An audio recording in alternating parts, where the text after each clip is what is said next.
Fabricio, ¿cómo estás? Muy buenas noches, ¿cómo te va? Muy buenas noches, Juan, aquí en el encierro.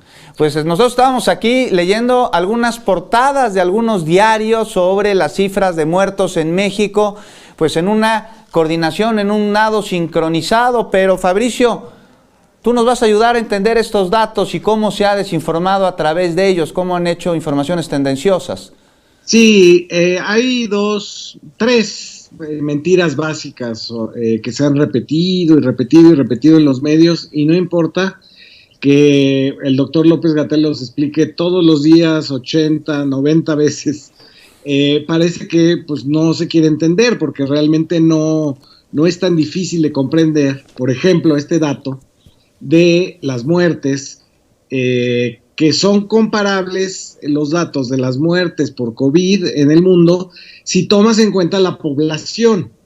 Si tomas en cuenta la población, pues el Heraldo y el Excelsior, etcétera, todos estos periódicos pues, están mal, que dicen que hay más muertos que en España o que en Rusia, etcétera.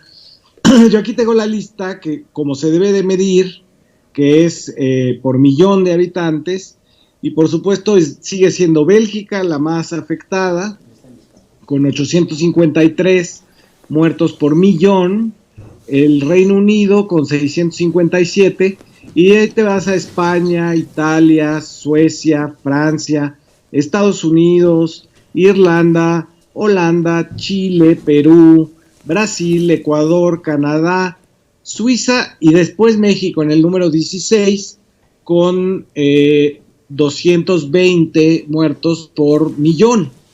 Claro, entonces, Fabricio, es que no es lo mismo una población como la de España, que tendrá aproximadamente, ¿cuántos? 40 millones de habitantes, con una población como la de México, que tiene 130 millones de habitantes. ¿Esto es lo que al parecer no entienden?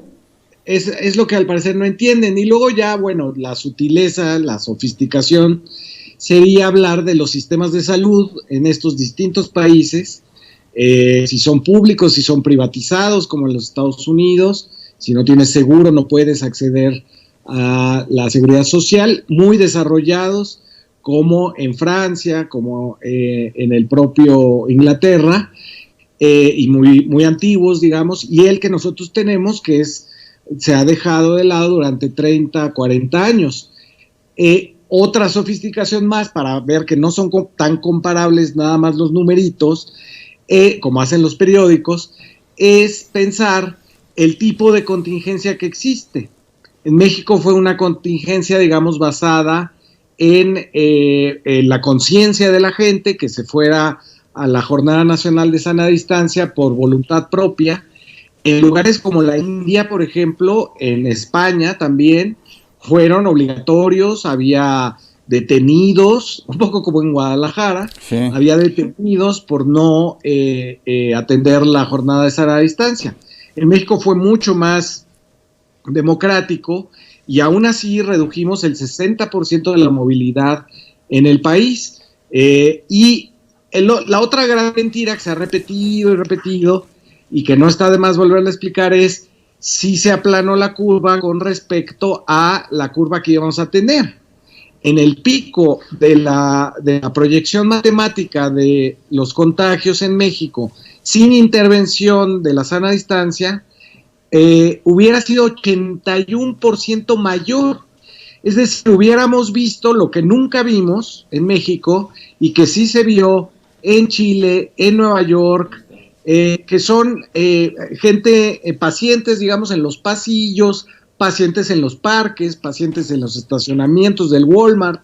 Eso nunca lo vimos en México porque se aplanó esa curva que no quieren entender, que era el pronóstico matemático, se aplanó 81% y entonces se alargó en el tiempo. Por eso hemos estado ya tantos meses en sana distancia porque y seguiremos el resto del año porque la epidemia se aplanó, es decir, va a ser mucho más alargada en el tiempo que intensa o aguda, como fue en los países donde no se implementaron estas medidas. Pero esto lo ha venido diciendo el doctor Hugo López-Gatell desde el inicio de las conferencias de la tarde, de las 7 de la tarde, lo ha explicado todos los días, y aquí pues el asunto, Fabricio, ¿Por qué parece que no quieren entenderlo? Porque está complicado que no lo entiendan con tantas explicaciones.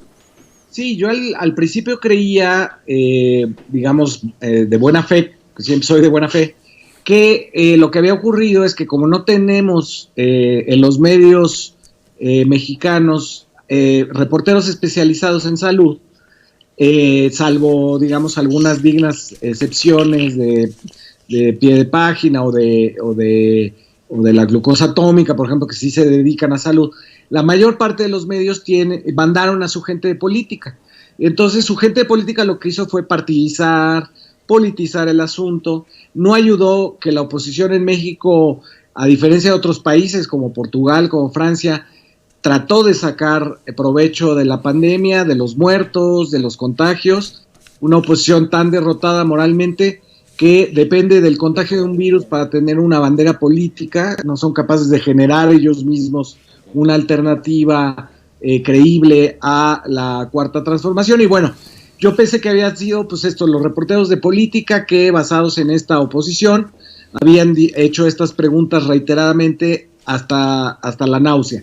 Pero después nos dimos cuenta de que era un asunto de la alianza de ciertos medios de comunicación con las farmacéuticas y con los hospitales. Hay que recordar que el Grupo Imagen, por ejemplo, pues es dueño también de los hospitales Los Ángeles.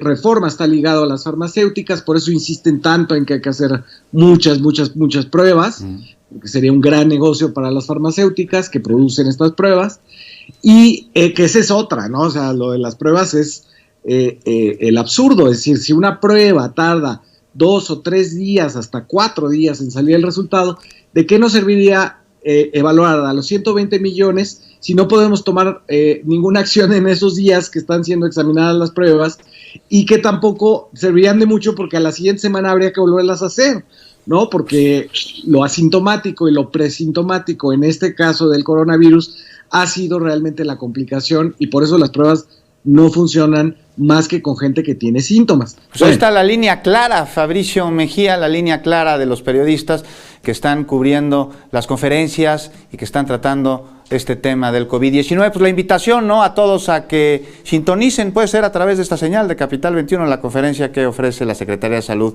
todas las tardes. Muchísimas gracias, Fabricio. A ti, Juan, nos vemos.